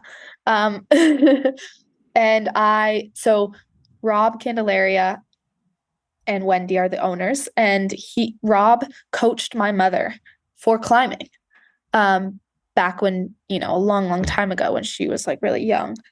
And so he's a gymnastics coach, but just like always been, he was a climber and just really loved climbing. So he coached her.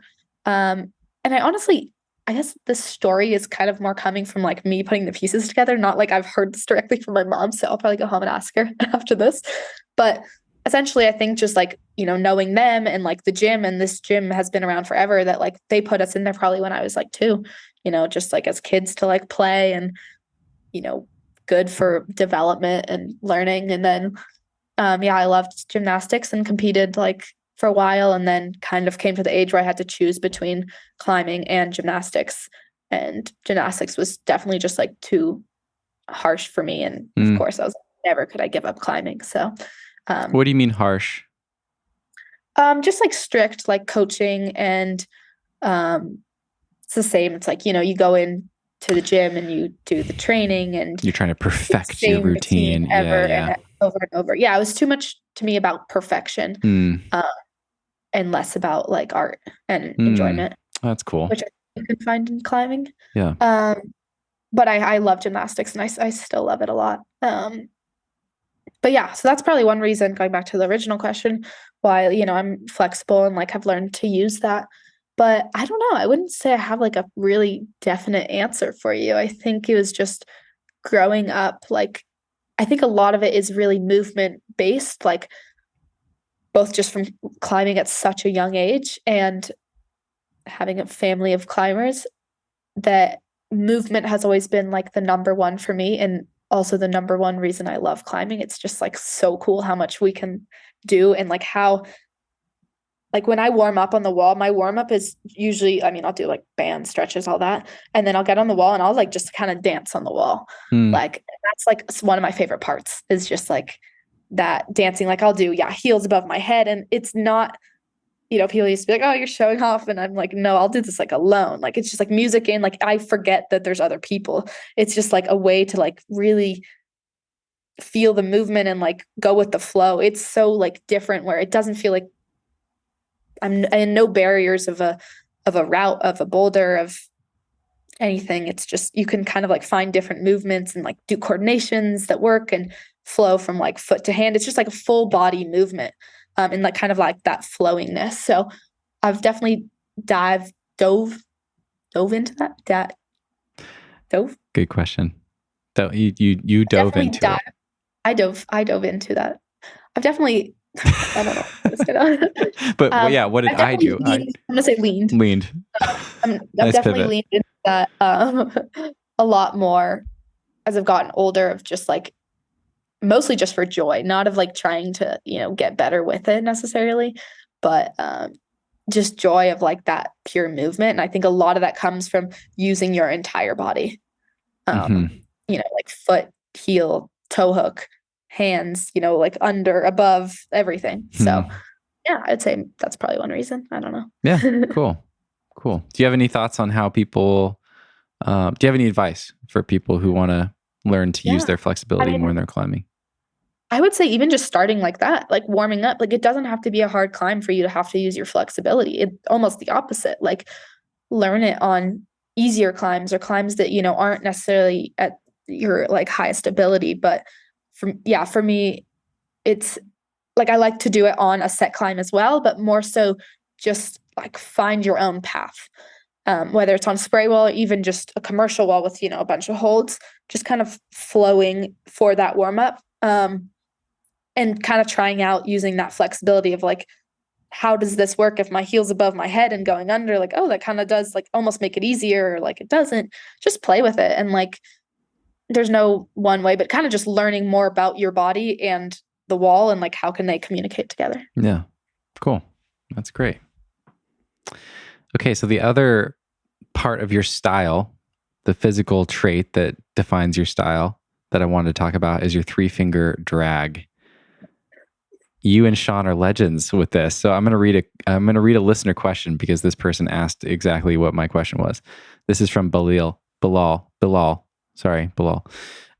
Okay. Brooke's 3-finger drag is kind of legendary. How did that happen? Did she train specifically for it, or did it just always feel natural? And for context for people, I mean, you and Sean both have this, like you're kind of known for it. And I just watched, I think I was on your Instagram, or maybe it was in one of the videos I saw, but you're just like cranking out 1-arm pull-ups, like 3-finger dragging the center edge of the Beastmaker. And I'm like, God damn, that's so impressive. But it really does seem like the two of you, that kind of defines, you're known for this open hand style. And that kind of defines like your entire climbing style, because you have to move differently around holds if you're dragging versus, close crimping and pulling in. But yeah, where did that come from? Do you think that's a nature or nurture thing? It's funny that you call it like that. Sean and I, are known for that, because actually in our world, or at least in Boulder, it's called the ABC drag. Oh, the ABC drag. Okay. Yeah. So it's like all the kids at, ABC like Colin is a big 3-finger dragger as well. I think it is a lot of kids that start at a young age, just like, they're just climbing and it's just like this. They don't even think about just paddling with their hands. Yeah. Yeah. Just don't even think about like the full crimping, versus a lot of adults that start climbing. It's like, really both for like finger health as well, that starting younger, those like tendons kind of learn. It's just less, I think, like for a lot of people, they're afraid to do 3-finger drag because of tendons, versus like I just grew up climbing where to me, that's so normal. It's actually like easier. Like you said, like 3-finger on the middle Beastmaker to do 1-arm. It's easier for me than 4 fingers. It's not that I'm like doing, it's like, that's how I can, and now I can do both, because I'm actually more so training 4 fingers and full crimp to get like that full range potential. But I think it's just, kind of like how grew up climbing, and probably also has to do with height as well, of like when It gives you I'm more reach. 3 fingers, 3 to 3, like versus 4 to 4, like that's probably a good 2 inches on each end. So like when, you have to dead point to a hold that's just a lot further for you, like being able to catch it here versus here is pretty big difference in height. And then being comfortable just like pulling on that, especially when like the moves weren't at my physical limit of finger strength, comparatively speaking, like what was hard for me wasn't the finger strength. So I never feel like I needed that like full grit of full crimp, that now I'm learning like, okay, to send maybe some of the hardest outdoor climbs, like I very much might need that like full crimp, and some I don't. It really is dependent, but I would say probably just growing up is how I learned. It's no way was I like, I'm gonna train 3-finger drag as like a 6-year-old. I mean, I didn't train until I was like probably 20, honestly. Just climb. Yeah. Do you train it now? Like now that you do spend more time on the hangboard and you're working on these other grips, full crimp and 4-finger half crimp and things, do you continue to train your drag, or do you feel like that's like your kind of superpower?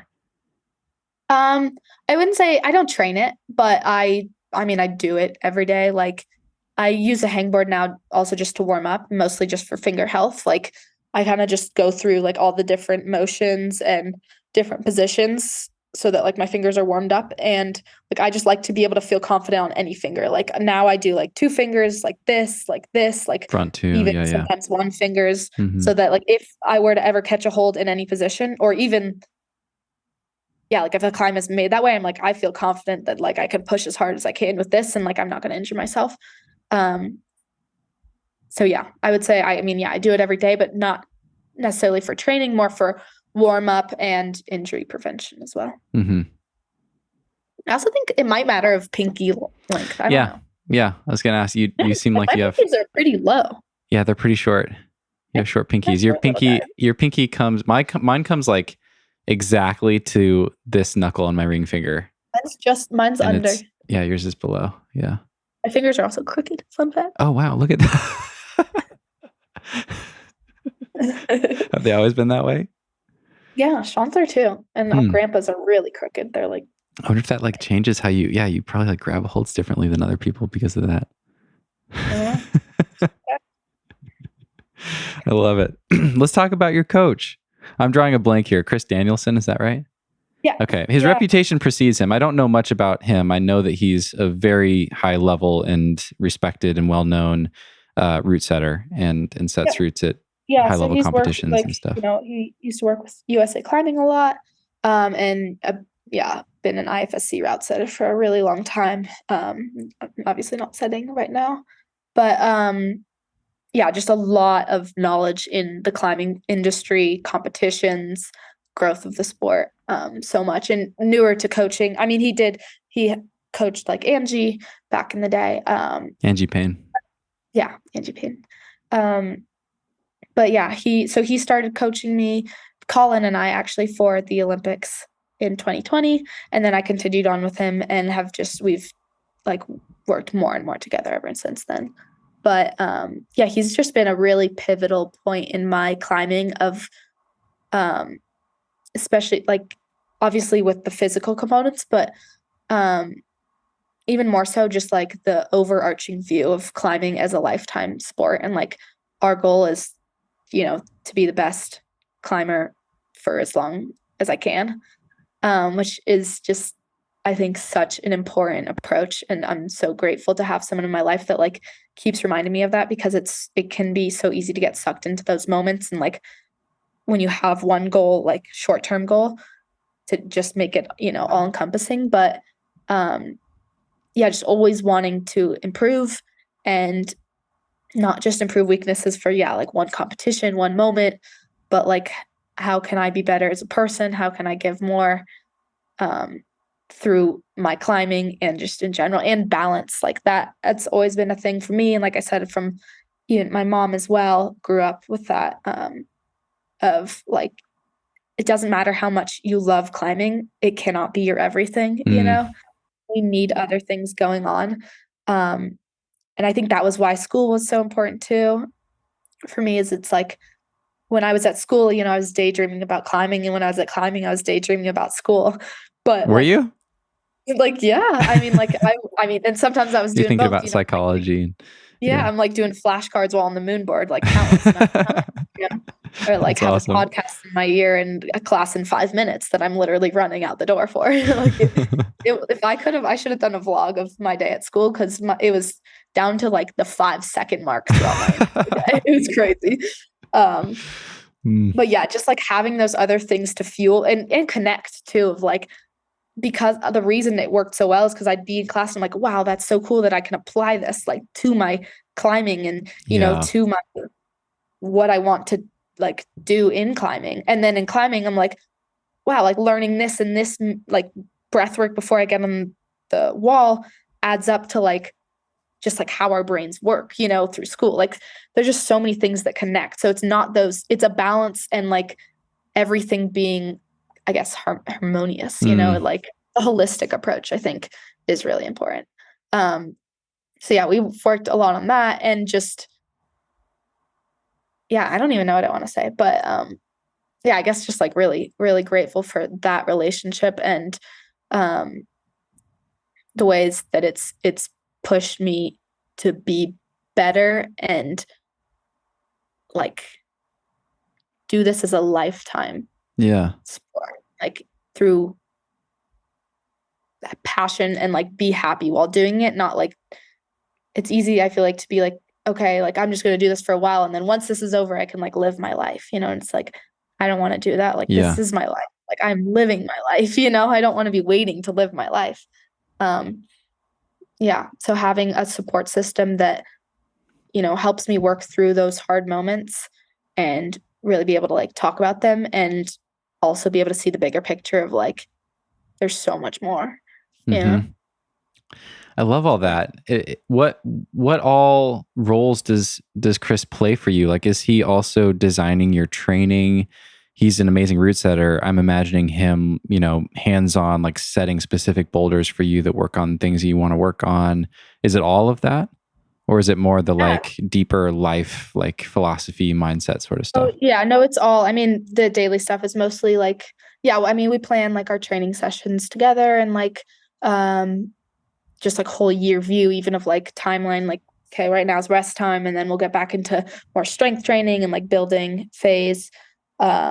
And then, later on, closer to the competition, go more towards like competition climbs and even mock competitions, stuff like that. So planning those things, and he has so many great connections, and like, friends in the industry. So like working with setters throughout Boulder, like that will help us, like at Movement, for example, like, oh, can you guys help us set a climb before she leaves for Innsbruck, that's World Cup style, because there aren't that many like climbs. I mean, there aren't hard enough like rope climbs around here at all for like training, or that replica World Cups, bouldering or lead. So having to put those in place is, for me to think about, is like so much of like, I need to talk to the gym. So having someone that does that, and it's like, okay, we're going here, we're doing a boulder lead simulation today.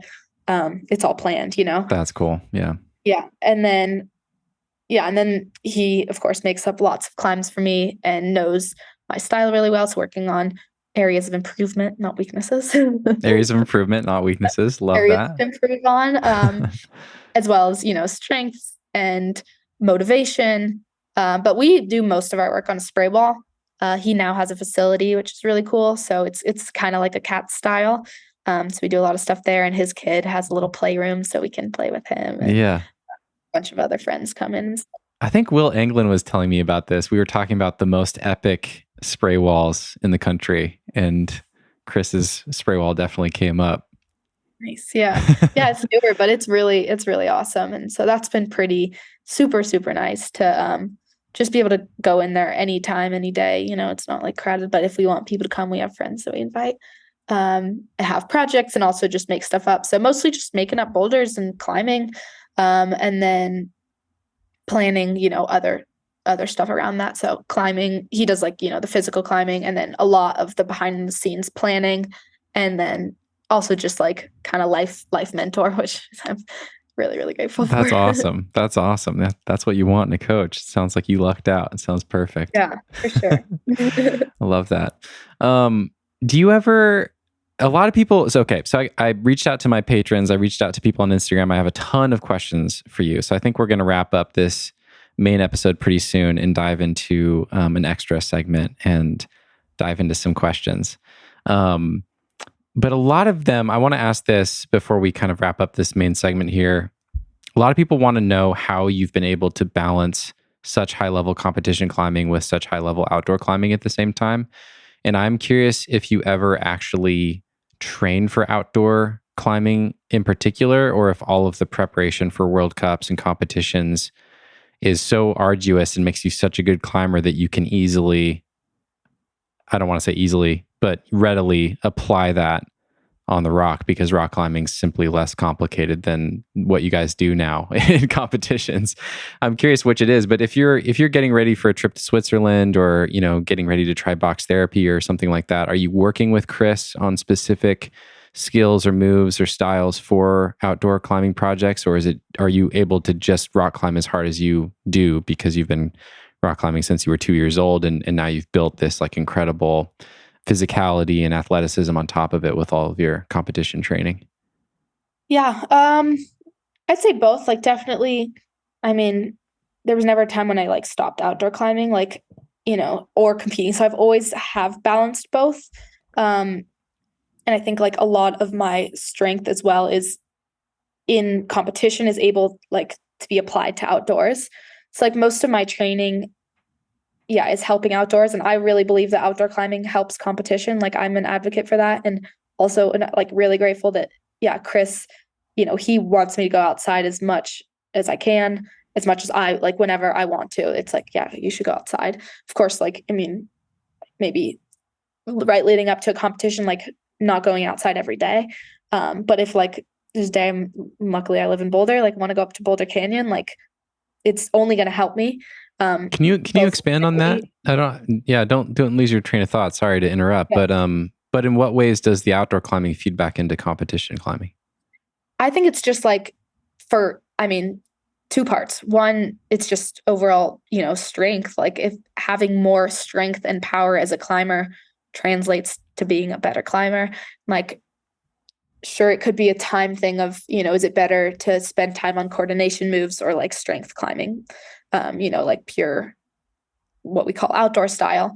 But yeah, I think climbing outside only makes you stronger. For me, it makes me feel stronger, like fingers, full body, and just like the willingness to try hard on like hard climbs. And then there's like definitely just the joy component of like refresh. Like, I think that's so important. And so that's why it doesn't work for everyone. Like, you know, I know a lot of competition climbers that just don't like climbing outside, which to me is mind blowing. But you know, they shouldn't do what they don't love. Right. Just, you know, my brother doesn't love competitions. He shouldn't do competitions. Like, if he wants to outdoor climb only. But yeah, so it's like a refresh for me, like, whether it's the week, but even if it's the week before, if it's like, it can be a lot to just be in the gym training, and just even one day out where it's like, oh my God, breathing the fresh air and just climbing on rock, whether I'm failing or succeeding, just feels like good and feels right to me. So like, why wouldn't I do it? Versus I think a lot of people, and especially in the past, it seems like you're taking away from your training, where like, oh, no one else is climbing outside, so I should be climbing inside. I have definitely felt like that in the past, where it's like, or going on trips, like I'm on like a month-long trip in Switzerland. Nobody else in the World Cup circuit is doing that. You know, they're in the gym training. Like, that's like, I feel like I shouldn't be doing that. So I'm really grateful to have like, you know, both Sean, my parents, and Chris, who's like, that's just not true. You know, you're doing you, and that's great. And like, yeah, I feel like I'm learning in different ways on the rock that I can then apply to competition. But also, more than that, it's just like, I'm enjoying that. Like, I'm gonna do that because that's another side of me. Yeah, did that answer your question? Yeah. Kinda. Yeah, very cool. When you do train specifically for rock climbs, what does that look like? Yeah, I would say I haven't spent too much time training for like specific rock climbs. Um, That makes me it so would, excited for what you are going to do. That's pretty sick. Like, imagine if you spent like a year training for a V17 or something. yeah, no, I'm psyched to do that one day. I will Hell for yeah. sure. But I would say that most of my training does revolve around that like base level, like strength, power, outdoor climbing in a way. Like I do so much spray wall climbing. So, and then I add on like when I get closer to competitions, more competition style, like, the slabs, the coordination, the jumps, the mock comp, stuff like that. So that's more what I add on versus like year round, I'm doing the strength, power, kind of full body stuff. So yeah, so I would say like almost in a way, my main focus is the simplicity of just climbing. And like that relates really well to both outdoor and like hard gym climbing and where almost board style. And then I add on the competition component. Yeah. Yeah. So I wouldn't, but if I'm gonna like go on a trip and stuff like that, definitely fingers. Like in the competition season, I'm always like, God, I feel like my fingers are weak because I don't spend as much time like either just like hangboarding. Like I like to do max weighted hangs. Or like I used to do a lot of one arm hangs. I don't quite as much anymore. But yeah, training fingers and like or board climbing as well. So once I get closer to competitions, I do less of that probably, just not even because it's not helpful, just because of time. I don't have time to do it all, Yeah. Yeah. Yeah, I Makes sense. do You get more specific and have to strip away the other stuff. Yeah. Yeah. So, but for the most part, my base is always going to be, just trying to get stronger and more powerful. That relates to both. Why have you shifted from one arm hangs towards weighted 2-arm hangs? That's what I'm hearing. Is that what you're saying? Yeah. I guess talking with more professionals in the field as well, like Eric Hurst, has, he's really knowledgeable in that field of like more testing and stuff with different trainings. So kind of switched to max weighted hang to like 2 hands. But it's not necessarily because one works better than the other. It was like, I just was like, oh, I'm ready to switch it up. Which honestly, I'll probably do again this year. I think change is important. And even though I'm a creature of habit, I believe change is important. Yeah.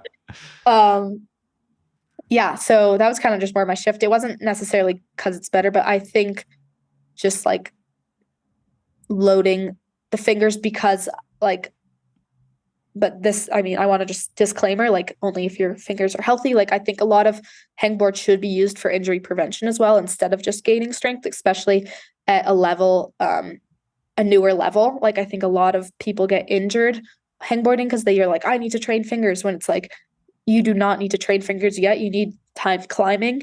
And like the hangboard is a great tool to, for your fingers to learn what this feels like, what like just hanging body weight on like a certain edge feels like, so that it's prepared. Totally. But yeah, I kind of like to switch it up, but I have found kind of a routine that makes me feel good. And so right now that involves weighted hangs, max weighted hangs. Yeah, maybe next week we'll switch it up. We'll see. Nice. You mentioned areas of improvement, things that you're working on. I would love to hear, as you think about May and the coming competition season, what are you working on in particular to get ready for the competitions and to go after that last qualifying spot for Paris? And just beyond that, like what's next for you and what are you excited about? Yeah, I would say, I mean, I think just continuously, trusting the process, and I believe everything I'm like been doing this past few years has been working really well. So I want to continue doing that, not like switch things up. But yeah, I would say like areas to improve on have definitely been like jumps and leg power, which I worked quite a bit on last year. And I think I saw some improvements. It's hard in competition to be like, you never get the same climb again. So like, how much are you really improving? But I do believe that I improved on that. So I'm going to work more on that. Coordination as well. And yeah, mental game. I think just like being comfortable in those high pressure situations and not only comfortable, but using them to my advantage. All right. That's awesome. I've so enjoyed talking to you, by the way. Yeah, me too. It's been really fun. It's funny. I've obviously followed your climbing for a long time. I watched the Louder Than 11 documentary that they did on your World Cup journey this morning, actually. That was one of the final things that I watched in prep, and I'm really glad I found it. But that was the first time I'd really heard you speak much. Like, I don't know if you're a quiet person or if it's just random, like maybe it's just the way in which you've been filmed or whatever, but I didn't really know what to expect. This is the first time that you and I have ever talked, and you're very easy to talk to. You're very smart. You're very thoughtful and very open. Like, you feel very present and just open and real. And I really appreciate that. It's really, it makes my job easy and it makes my job very fun. But beyond that, it's just a real gift for everyone listening that you showed up here today as yourself, willing to talk about anything I asked you about. And I know, it can be a little bit more challenging sometimes to do this with professional and higher profile climbers, because you guys have your personal brand. Like, there's kind of stakes, right? And I respect that. And but yeah, I just really appreciate it. I appreciate the way you showed up today and the way you hold yourself and the way you think about things. And it sounds like you have a very pure joy and love for climbing. And it sounds like that's going to continue for a long, long time. So we're all rooting for you for Paris. We're all very excited for you, and we're excited to see what you do outdoors as well. I think some crazy things are going to happen. Stoked for that. And we're going to dig into all that. We're going to dig into some more questions. I've got a bunch of questions for you from patrons and from people that I reached out to on Instagram. So patrons, stick around. We're going to do an extra. Brooke, is there anything else that you want to touch on before I let you go? Yeah, no, I think that was really great. Thank you so much for having me. Yeah, I don't do many of these podcasts anymore. Like you said, I feel like I'm so, busy, and it's, fine line of not, I mean, I'm always open to share, but more like publicly media. It's like I spend more time sharing with my friends and family and people that I talk to in person. So, but I think it's really important to give back. And like, I'm just excited for more people to enjoy the sport and like find that love and passion. So I hope to be able to spread my own and help people find it. And that's kind of my goal. So thanks for helping me share that. Beautiful. My pleasure. I'm honored to have you here. Yeah. All right. Thanks to everyone for listening. Hope you enjoyed that. Again, patrons, stick around. And for everyone else, we will see you next time. Hey, friends. I hope you enjoyed that conversation with Brooke. We ended up talking for about 30 more minutes and covered a bunch of your questions. It was super fun. We tackled a wide range of topics. We talked about how she would train her brother Sean, if she could train him for 2 to 3 months. That was really fun. We talked about how she overcomes height disadvantages and the value of working on things that are hard for you. I loved that part of our conversation. We talked about projecting the game. That's her current project right now, V15, in Boulder Canyon outside of Boulder, Colorado. And we talked about her send of box therapy and her thought process behind the downgrade of box therapy. That's something that got a lot of news. She was the second female to do it after Katie Lamb. She and her brother did it the same day. They both called it V15. A lot of people got pissed off at that, and it was a whole thing. Super impressive accomplishment, and it was really awesome to hear her thoughts. She's just a really cool person. I really enjoyed the way that Brooke handled this, and it was really cool to hear about it. So check all of that out. If you want to hear that, that is available right now for patrons who support The Nugget for $5 per month. There's a link right there in your podcast app. You can go to patreon.com/thenuggetclimbing to sign up for free. There's a free 7-day trial, so you can go listen to that extra, check it out, and you can cancel at any time, no questions asked. I do hope you stick around because that's a great way to support the show, and I could not do it without your guys' support. It really means the world to me. So go check that out, patreon.com/thenuggetclimbing. Thank you guys for tuning in. I hope you have an amazing week, and I hope your new year is off to a great start. Much love to all of you. Thanks again for tuning in, and we will see you next time.